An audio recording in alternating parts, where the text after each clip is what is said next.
Hello అందరికీ. మా ఇంట్లో బ్రేక్ఫాస్ట్ ఏంటి అన్నది మీకు ఈ పాటికే అర్థమైపోయింది. అవునండి, చూడండి చక్కగా ఆ దోశలు ఎలా వేస్తే వస్తున్నాయో, ఎంత ఈజీగా వస్తున్నాయో అనని. ఒక్కోసారి మనం వేసిన దోశ పిండి సరిగ్గా లేకపోయినా దోశ సరిగ్గా రాదు. అలానే అట్ల పిండిని సరిగ్గా లేకపోయినా దోశ సరిగ్గా రాదు. కానీ ఈరోజు నా లక్ ఏంటో తెలుసా?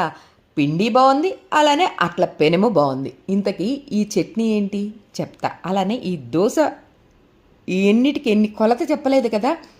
ఒక గ్లాసు మినపప్పుకి 2.5 గ్లాసు బియ్యం పోసామండి. కొంచెం అంటే కొంచెం మెంతులు, అలానే కొంచెం అటుకులు కూడా వేసాం. అసలు హోటల్లో వేసిన దోశలాగా చక్కగా అలా అలా అలా వస్తుందా. అంచు వైపు కొంచెం కొంచెం కొంచెం చుక్క చుక్క చుక్క నూనె పోసేసామనుకోండి, ఆ ఆ అంచు కాలి చక్కగా ఎర్రగా దోరగా కాలుతుంది. అర్థమైందా?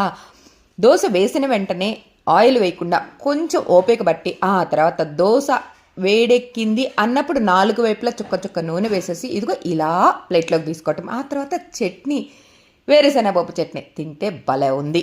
మీరు కూడా ఇలా చేసుకుని ఉండి ఉంటారు. కొత్తగా నేను చెప్పొచ్చేదేంటి కదా.